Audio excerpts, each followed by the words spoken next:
Right. It feels good to be here as someone who lives in Peckham and grew up here. So when thinking about the topic for TEDxPeckham and the idea of thinking again, I wanted to speak on a culture that I very much identify with, a culture that is often or very much stigmatized, a culture that I have to defend quite often, and usually I get quite annoyed having to defend aspects of this culture, having to justify the humanity that lies within it. But lately I've been thinking to myself, you know what, Caleb, you don't need to justify your humanity for people to see your humanity. In fact, it's the people who expect you to justify your humanity that lack humanity in the first place. So today I'm here to challenge some of the misrepresentations and some of the stigmatizations that is attached to a particular kind of working class culture, a culture that you would see very much so in Peckham, or at least the pre-gentrified Peckham. I mean, I joke, but it's difficult to talk about Peckham without talking about its working class people, without talking about the contributions that its working class people have made to our overall sense of Britishness. From the old days of Del Boy Trotter and his foolhardy attempts at becoming a millionaire in Only Fools and Horses, to more recent times of John Boyega in Star Wars, or Ashley Waters, a.k.a. Ashady, in Bullet Boy, in Top Boy, in any film that probably has the word boy in it. To Giggs, one of the finest rappers that... Thank you very much. I'll pass it on to him. One of the finest rappers that this country has ever produced. And those last two names, Ashley Waters and Giggs, lead me to talk about this culture that has grown in its popularity over the last few years, that they have contributed through their films and through their music, a culture known as road culture, a culture that is often stigmatized because of its origins, I would say. Road culture was formed in the low-income council estates, inner city parts of London, mostly, well, I guess not just London, anywhere around Britain that had council estates in inner cities. Now, the thing about road culture is the definition of it has kind of been bamboozled in a way, because there is only one strict representation of what it is. When you think about the idea of being road or being on road or being a road man or road girl, you often think of a group of people hanging out on the streets, somewhere outside of a building or on the stairs of an estate. Often think about individuals who are without basic etiquette. You think about individuals who are rude, who are wild, who are undereducated, who are poor, who are indulgent in criminal activities or violence. And like I said, I'm not really satisfied with this definition. Before we move forward, though, I think it's important to really state this, because I have to do so many, many times. Road culture is not the singular culture of working class people in Britain. More so since it was formed in the black community, it's important to say that road culture is not the singular culture of black British working class people.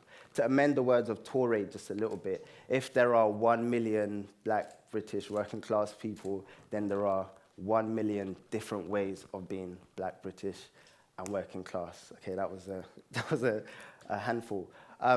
But back to the point. Over the last few years, road culture has really seeped into the popular mainstream consciousness of Britain. Would you agree? Yes. Yes, okay.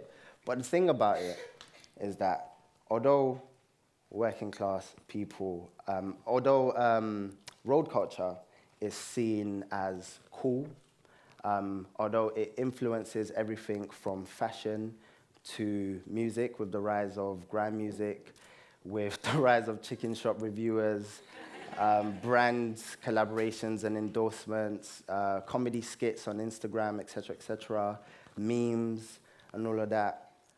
The culture itself is seen as cool, but the people of the culture are seen as a scourge to their community, which is interesting. Young sir, if I was to call you a roadman, would you find that offensive?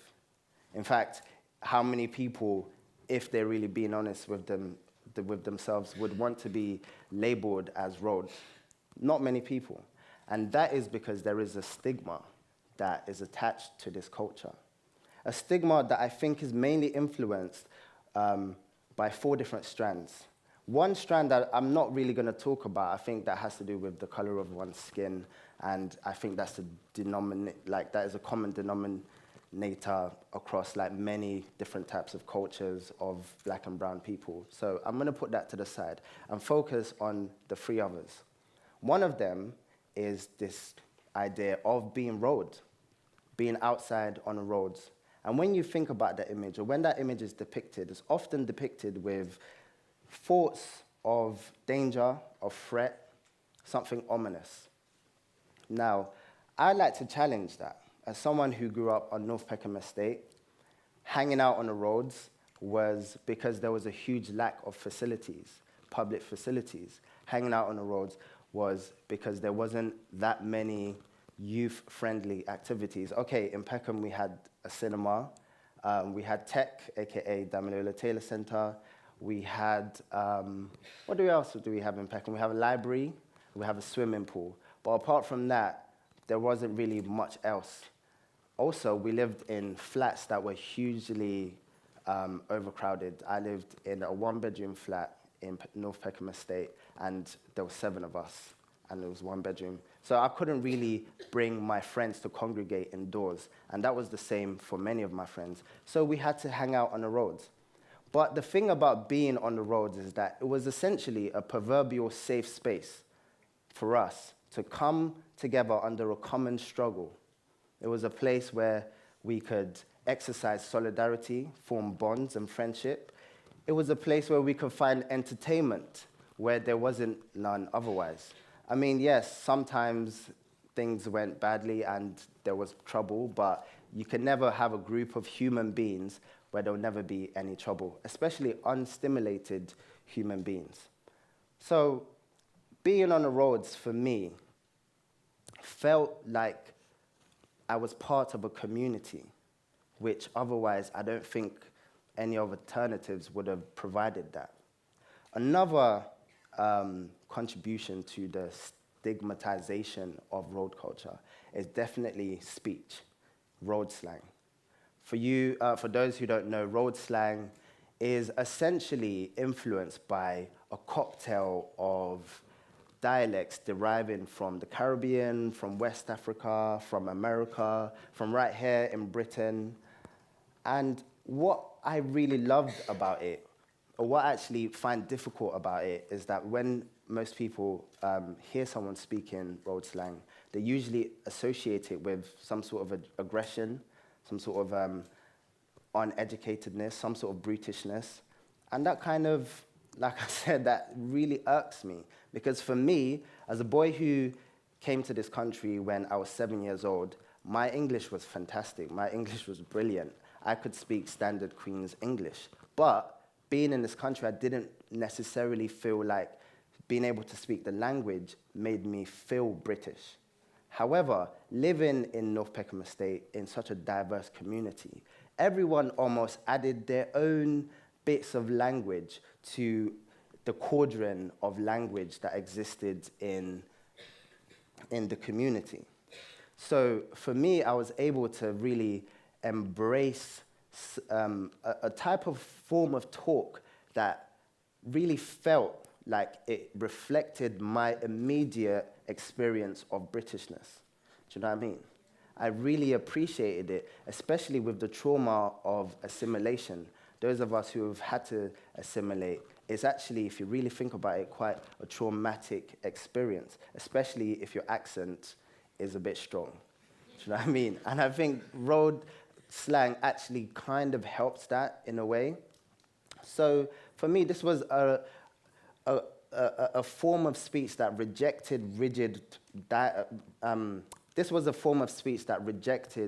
rigid paradigms of language, of syntax, etc., for a more esoteric and comfortable form of talk, and I was really appreciative of that.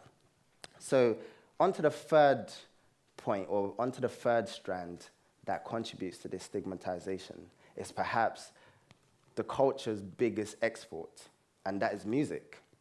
When you think about music and road culture, you cannot help but not think about grime, think about road rap, UK rap, UK drill, whatever you want to label it as.